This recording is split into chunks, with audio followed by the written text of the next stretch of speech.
It is so critical. It is so critical to engage people to come up with a sustainable solution, and that's every level of the organization.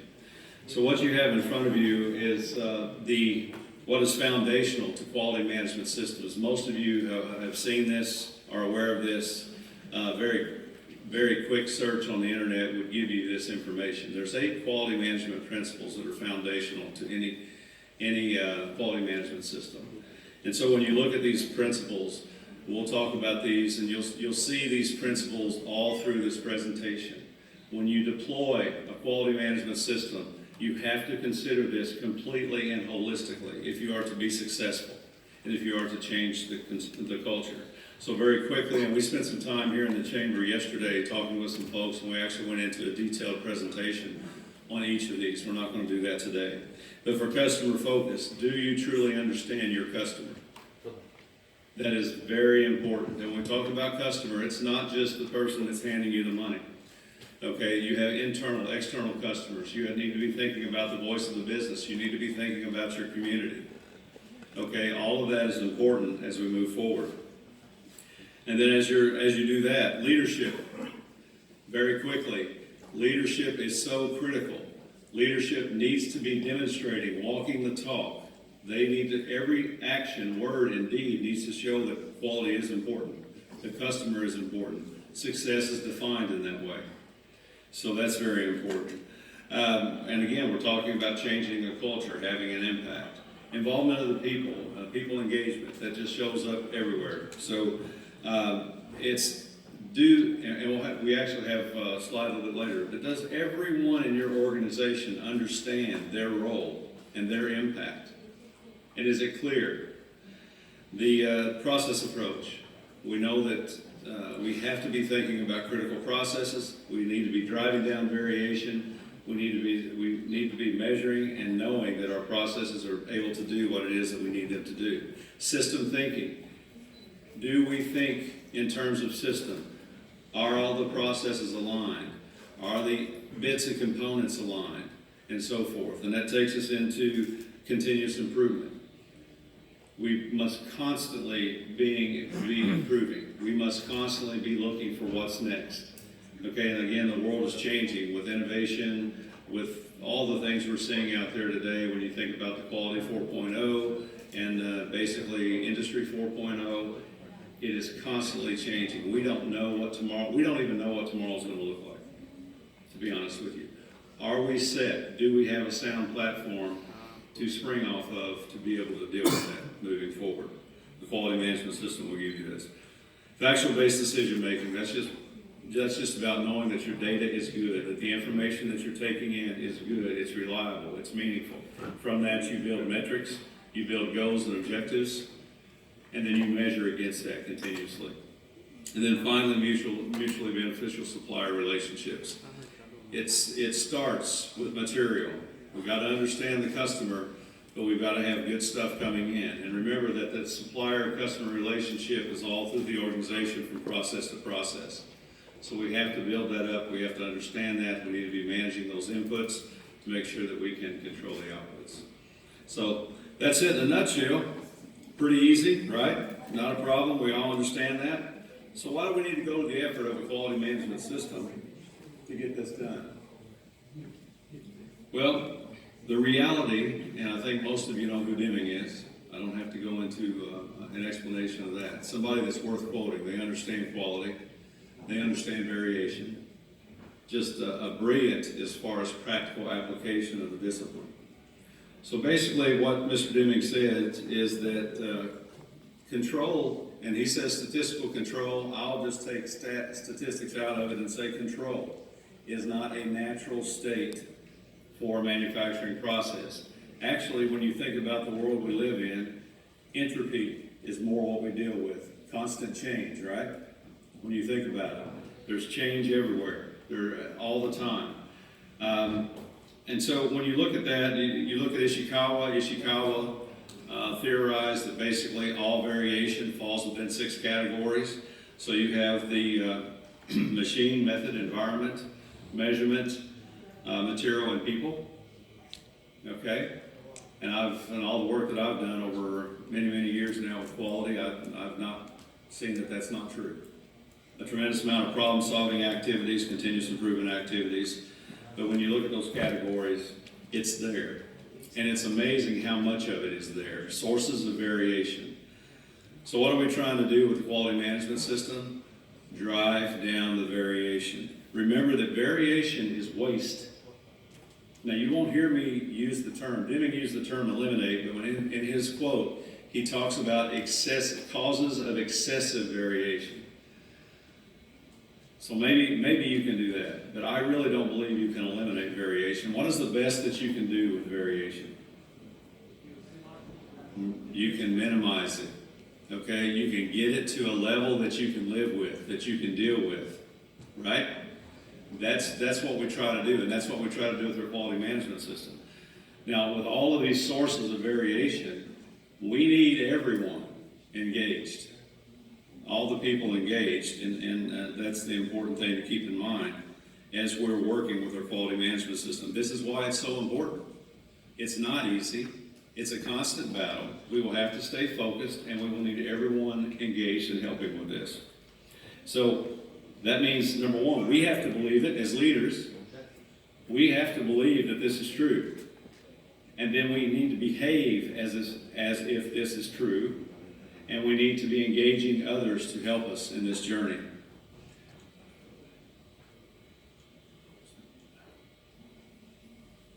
So we've covered a little about what quality management system is and the scope of work. Let's talk a little bit about what it does, okay? So when you look at the quality management system, and I'll try to use my pointer and so you can still hear me. So, there we go. So really, when we're working, and it doesn't make any difference the type of business that we're in, we need to understand our customer base. We need to understand our market. We need to know what they need. And again, that's the voice of the customer, internal, external. That's the voice of the business, the voice of the community, and others. Okay? Then we need to develop a business case, and we need to carry that voice all the way back through the business. Again, whether it's manufacturing, whether it's healthcare, whether it's education, building and construction, it doesn't matter. It's the same application. It's the same principle, or the standard may be a little different, but again, all the standards are built on these principles, okay? So you carry that voice back through the system, and then the responsibility is now to make sure that from the supplier all the way in through each of your processes, you clearly define what they must do, what level of variation is accepted, so that you can consistently, day in, day out, meet the requirements of your market and of your customers. That, in a nutshell, simply speaking, is what you do with a quality management system. The rest of this, in the back, if you can see it, it's a mind map. And that's really the function of your quality management system with respect to your business. So how is it that, when I walk out in the streets of Sharjah, I know pretty quickly I shouldn't just run out into the street without looking both ways. And I think you know the same thing. But how is it that you know that? You learned it, right? And it's there. You won't forget it. Because if you do that, what's going to happen? You know what's going to happen, and it's not going to be good. Well, that's really kind of what your quality management system does for you. It learns. It's taking information in. It influences actions. It helps you to prevent and also remember mistakes, and that's a key point. Understand your limitations, and then basically minimize the impact of problems through effective corrective action and preventive action. So that is what your quality management system does for the business. So it's very important, it's very critical. The challenge you get as quality professionals, we get as quality professionals, is what's the value? Why do I want to go down this path? Because there's money associated with building a quality management system and then deploying a quality management system, right? But we all know when we play it, and most of you, I'm sure, are very familiar with the cost of quality. So when you talk about prevention, appraisal, and then failure, both internal and external. You know, you think about the work that we do to make sure that we have quality, there is cost associated with it. But let's just look at the cost of failure. Okay, let's look at those costs for a moment, the cost of poor quality. Whether it's rework, whether it's some kind of an issue, a lawsuit, whatever, scrap, you name it, all kinds of things that could be considered a cost of poor quality. One event can typically offset the cost of certification and maybe even the implementation cost associated with it. So really, it's not a tough argument to make that there is a real value to a solid quality management system if we truly understand what it can do for us, okay, and how it can have an impact on the business.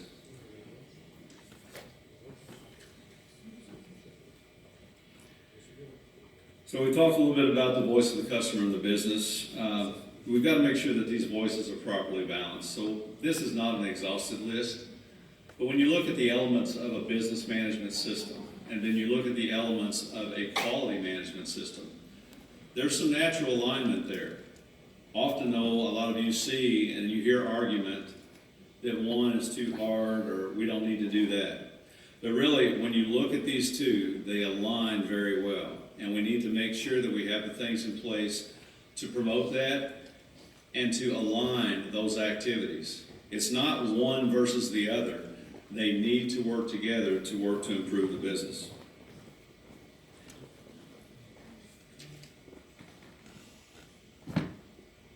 And similarly, this is not an exhaustive list.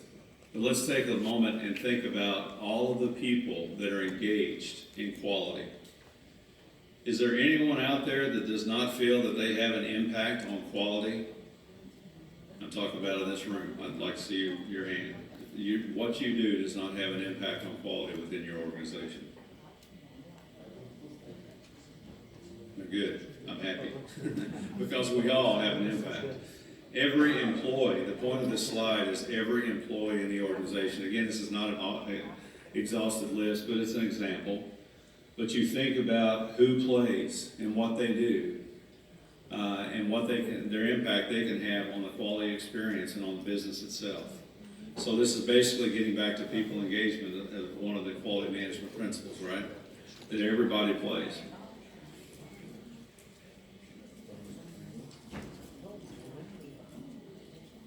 So one of the things that is very important here is back to the point of if everybody plays, how do we know that they understand that? If we're serious about quality management, if we're serious about a truly effective quality management system and a platform for continuous improvement, how do we know that we have everyone engaged?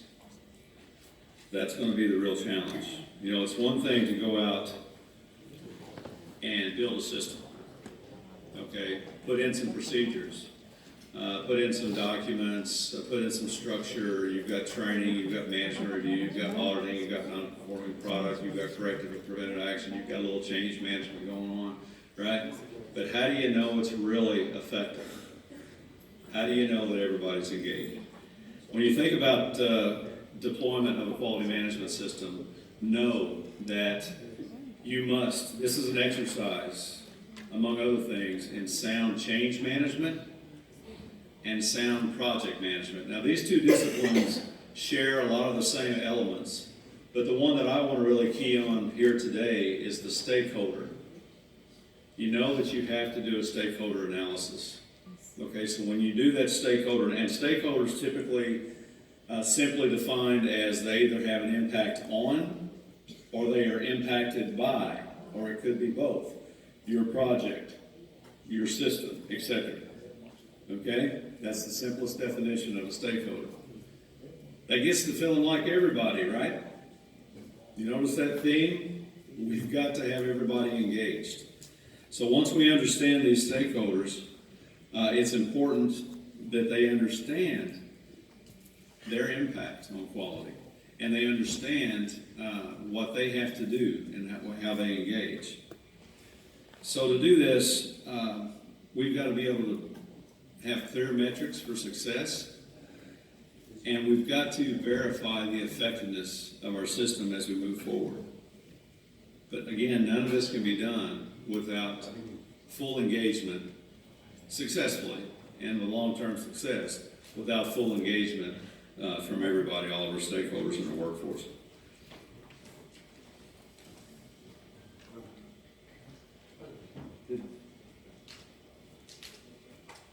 Double check these slides. So basically, when we get into this, this is a pretty simple model. And some of you may have seen this before. I think it is a fantastic model when we're talking about creating change, and especially a culture level change and engaging the workforce. So it's about creating experiences. And if we create the right experiences, and that starts with us as leaders, if we create the right experiences within our organization, then basically we're going to have an impact on what people believe and what their values are. Okay? That's very, very important. Once we have an impact on the beliefs and the values, it begins to what? It begins to change actions. Okay? Decision making, those kind of things. And then as we do that and we're driving those decisions, more and more people are engaged and they're making the right decisions, then we're going to achieve the results that we're looking for. And that's a very simple model, but it's one that works, and we need to think about that as we're working with all within our organizations. Remember, what's the goal? Is we want to achieve excellence. We want to make sure that we have a platform for sustainability and continuous improvement. Now, taking it one step further, again, we said we're going to stay here at a high level, something we need to take in, and we're going to get just some basic things that I think a lot of us miss when we're deploying and implementing a quality management system. And that is making sure that we understand. So we had a model before about creating experiences that gets us to achieved results, right? Part of that has got to be the way that we interact with people. It's got to be the things that we do. We talk about creating the experiences, and it's also in the training that we do. Training is going to be a big part of it, okay? And what is the right training at the right level? We'll talk about that in a moment.